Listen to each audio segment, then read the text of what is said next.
India voice, आपकी सोच, आपकी आवाज। नमस्कार, बहुत स्वागत है आपका और आप देख रहे हैं इंडिया वॉइस। मैं हूं आपके साथ आनंद विजय सिंह।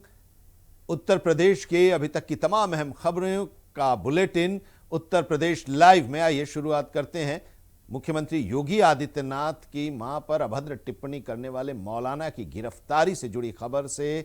सीएम योगी आदित्यनाथ और उनकी मां पर अभद्र टिप्पणी करने वाले बिहार के मौलाना अब्दुल सलीम को यूपी एसटीएफ ने गिरफ्तार कर लिया है।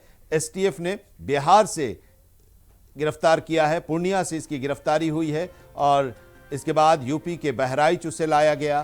पुलिस के मुताबिक नगर कोतवाली में लाने के बाद मौलाना से करीब 30 मिनट तक पूछताछ की गई। इसके बाद न्यायालय में उसे पेश किया गया, जहां से उसे जिला कारागार भेज दिया गया है।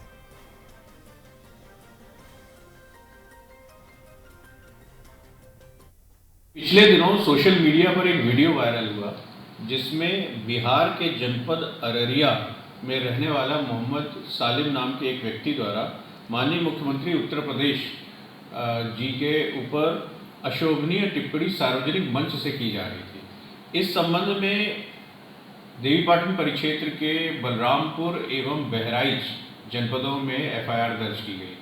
आज गोरखपुर की एसटीएफ यूनिट के द्वारा इस अभियुक्त को बिहार से पूछताछ हेतु कोतवाली नगर बहराइच लाया गया, जहां पर इस व्यक्ति द्वारा अपने उस कथन को स्वीकार किया गया तथा माफी मांगी गई। इस संबंध में अग्रिम विधिक कार्रवाई कोतवाली नगर बहराइच से की जा रही है। 7 मार्च 2026 मेरे मोबाइल पर एक मैसेज आया। मैंने जब उस मैसेज को टैप करके देखा तो उसमें मौलाना सलीम चतुर्वेदी, जो अपने नाम के आगे चतुर्वेदी भी लगाते हैं, एक तकरीर के दौरान मुख्यमंत्री योगी आदित्यनाथ जी की मां की तुलना गौमान से करते हुए कहा कि अगर योगी की अम्मा 250 ग्राम किसी को मिल जाती है तो उत्तर प्रदेश की पुलिस द्वारा पैर के नीचे गोली मार देने का आदेश दिया जाता है। लखनऊ में मंगलवार को बीएसपी कार्यालय में पार्टी अध्यक्ष मायावती की अध्यक्षता में बैठक हुई। मायावती ने पदाधिकारियों और कार्यकर्ताओं के साथ एक बैठक की और इसमें राज्य और जिला स्तर के प्रमुख पदाधिकारियों के साथ गहन चिंतन किया गया।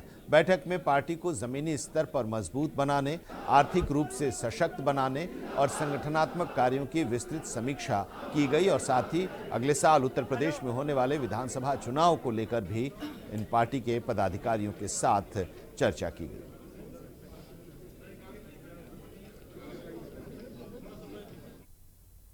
लखनऊ में बीएसपी की अहम बैठक हुई और बैठक की अध्यक्षता खुद पार्टी अध्यक्ष मायावती ने की। इस बैठक में 2027 में होने वाले उत्तर प्रदेश विधानसभा चुनाव को लेकर अहम दिशा निर्देश भी मायावती की तरफ से दिए गए। 14 अप्रैल को लखनऊ में बीएसपी का एक बड़ा कार्यक्रम का आयोजन किया जाएगा, इसके बारे में भी चर्चा हुई और इस पूरी बैठक के बारे में देखिए हमारे संवाददाता अनुराग तिवारी की ये रिपोर्ट।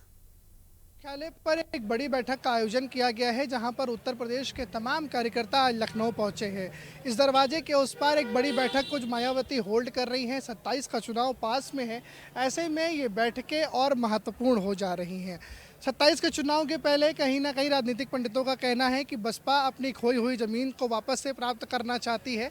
इसको लेकर के लगातार जो बैठकें हैं वो बसपा मुख्यालय में अब शुरू होती नज़र आ रही हैं।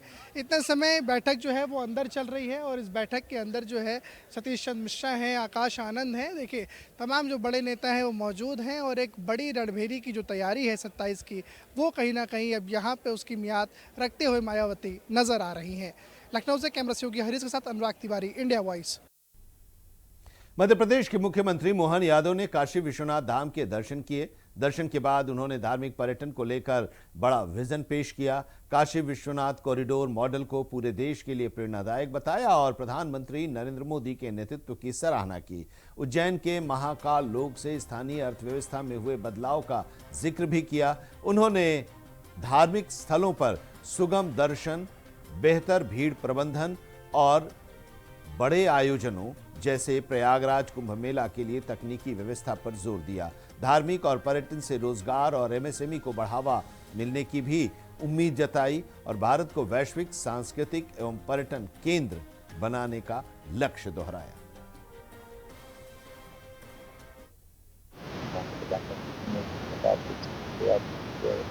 यहाँ के लोगों ने उसको तक स्वीकार करके एक योगदान दे करके बड़ा। लखनऊ में डिप्टी सीएम ब्रजेश पाठक ने अयोध्या धाम की यात्रा के अनुभव को साझा किया। उन्होंने कहा कि भगवान की कृपा से उन्हें ये अवसर मिला और ऐसे धार्मिक स्थल जीवन में शांति और प्रेरणा देने का काम करते हैं। डिप्टी सीएम ब्रजेश पाठक ने लोगों से अपील की कि वे श्रद्धा और भक्ति के साथ धर्मस्थलों की यात्रा करें और अपने आध्यात्मिक जीवन को समृद्ध बनाएं। हम लोगों का लगातार रहता है प्रभु का आशीर्वाद लेने के लिए। हर जीवधारी के मन में इच्छा होती है और ईश्वर की कृपा से मुझे आने का अवसर मिला है। अयोध्या धाम वैसे भी उत्तर प्रदेश सरकार के प्राथमिक एजेंडे में है। आने नहीं, पूरी तरह से चतुर्मुखी विकास हो और पूरे राष्ट्र में नंबर 1 पर आए। अयोध्या धाम डेवलपमेंट के मोर्चे पर अयोध्या के लोगों के मन में जो भी आकांक्षाएं वो पूरी हो, ऐसा प्रोग्राम के चरणों में मैं प्रार्थना करता हूं। और हम प्रतिबद्धता के साथ अयोध्या के डेवलपमेंट के लिए, चतुर्मुखी विकास के लिए हमारी सरकार। लोकसभा में नेता प्रतिपक्ष और रायबरेली से सांसद राहुल गांधी ने रेलवे को पत्र लिखा। उन्होंने कोरोना काल से बंद 8 ट्रेनों को चलाने और 6 ट्रेनों के ठहराव की मांग की है। यह पत्र उन्होंने उत्तर रेलवे के मंडल प्रबंधक सुनील कुमार वर्मा को लिखा है। राहुल गांधी ने अपने इस पत्र के जरिए कहा है कि दरियापुर रेलवे स्टेशन एम्स से जुड़ा हुआ है, इसलिए दरियापुर स्टेशन को उच्चीकृत किया जाए। स्टेशन से गुजरने वाली सभी प्रमुख और एक्सप्रेस ट्रेनों का ठहराव वहां किया जाए। रायबरेली मालिकमऊ रोड पर स्थित मधुबन रेलवे क्रॉसिंग पर ऊपरीगामी सेतु बनाने की भी मांग की गई है इस पत्र के जरिए। और साथ ही लालगंज, गुरुबख्शगंज, बछरावा रोड पर लखनऊ रेलवे क्रॉसिंग पर ऊपरीगामी सेतु बनाने की भी मांग की गई है। रायबरेली डालमऊ रोड पर मुराई बाग रेलवे क्रॉसिंग पर भी फुटओवर ब्रिज की बात कही गई है इस पत्र के जरिए।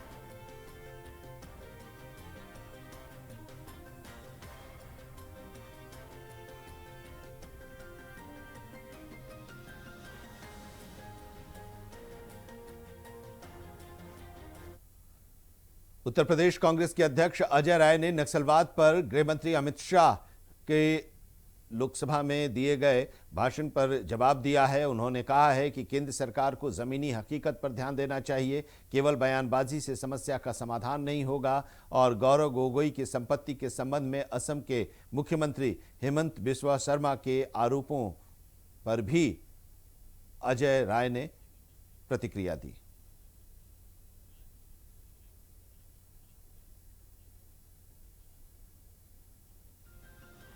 तरीके से अमित शाह जी झूठ बोल रहे हैं।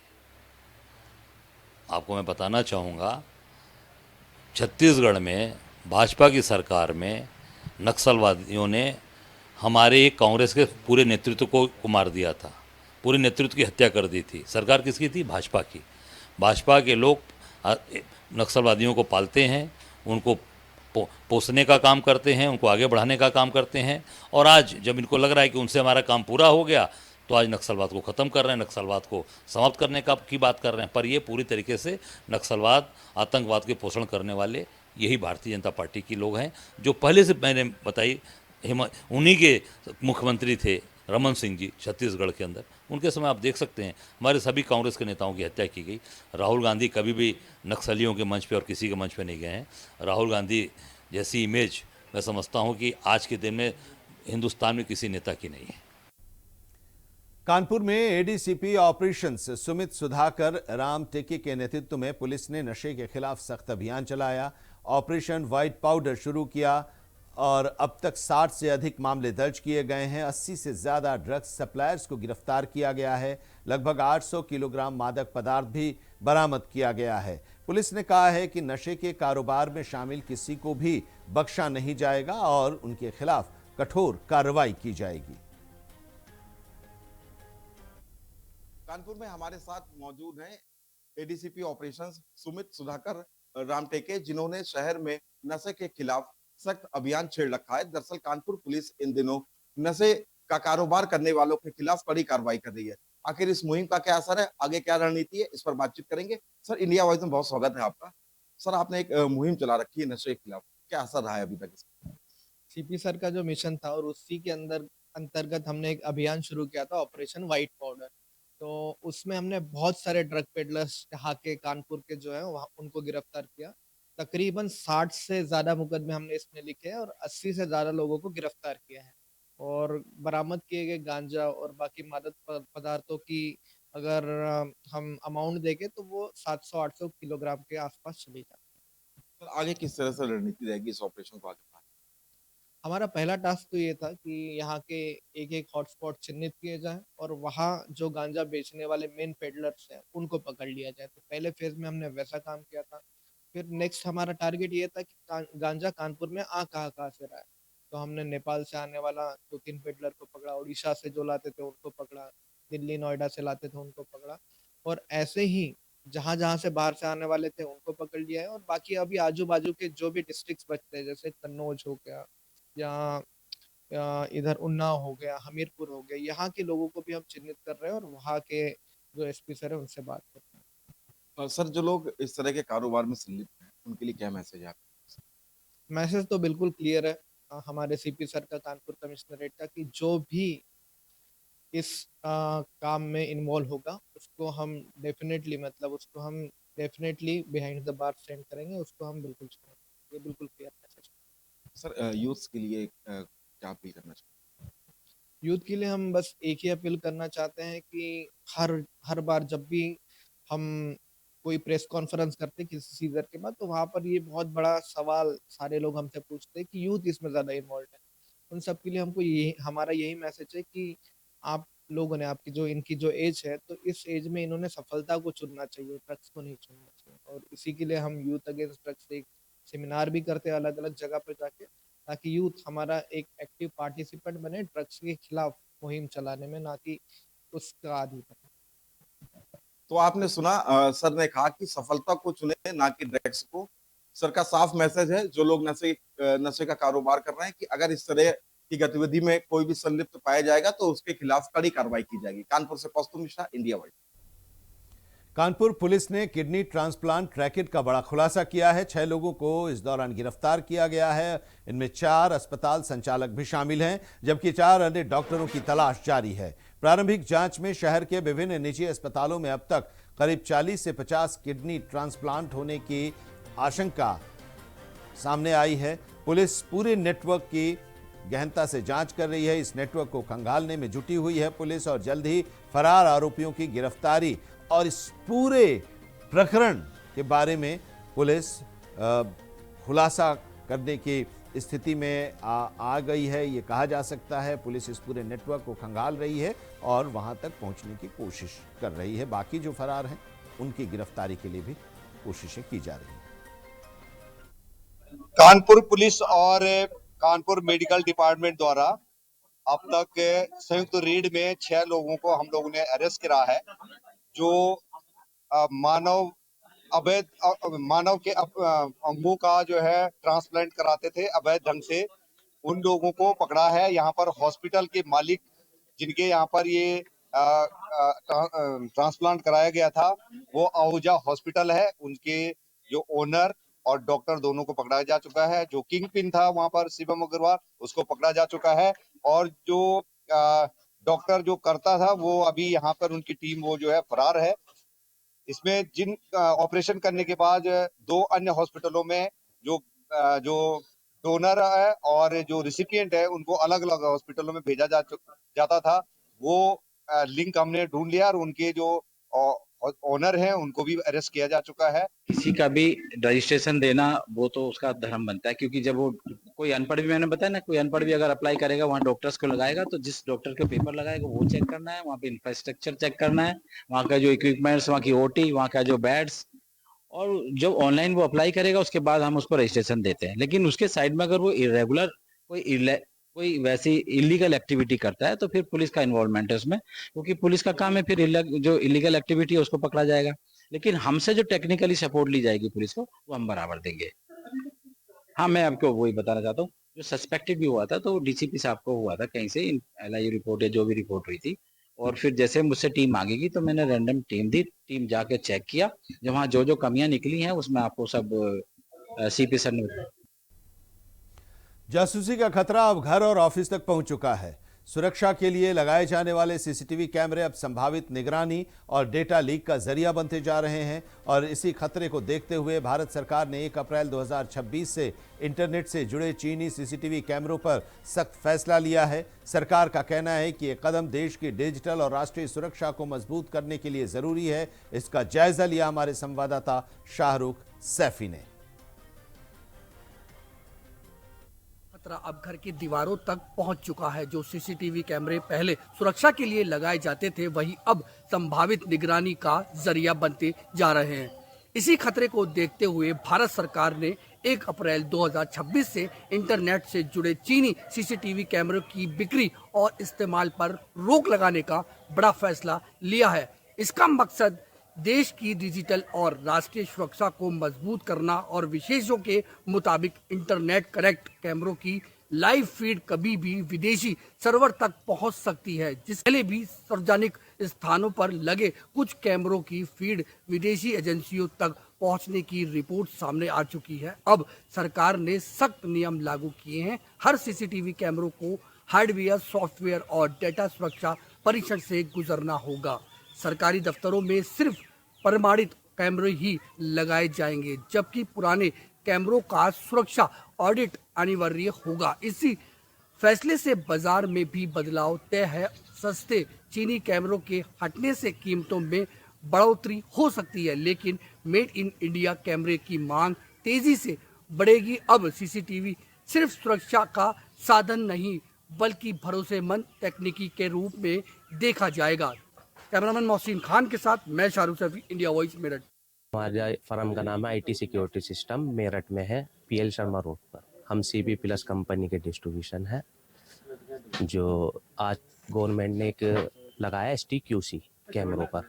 जो कैमरा STQC नहीं होगा वो इंडिया में बैन है।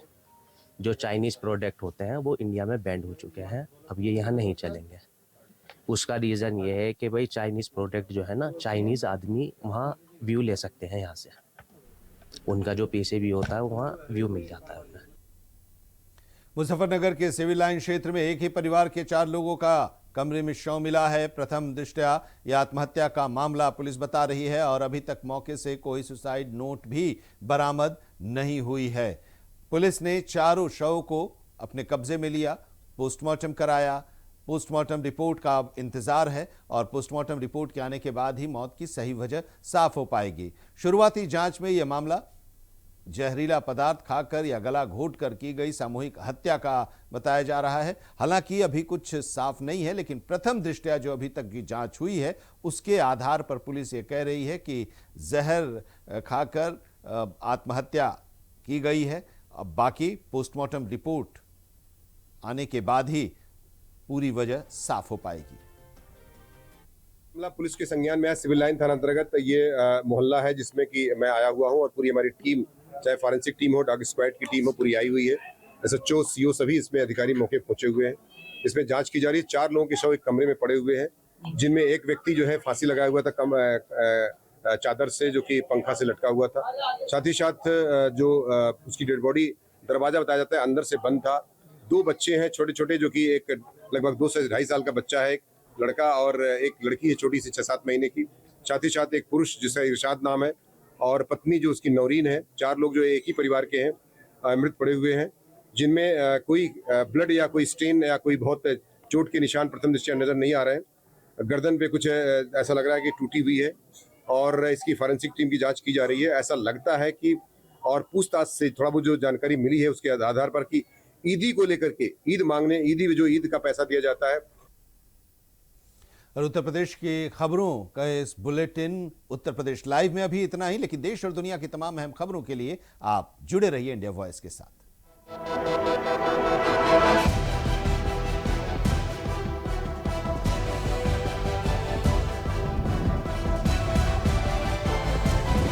इंडिया वॉइस, आपकी सोच, आपकी आवाज।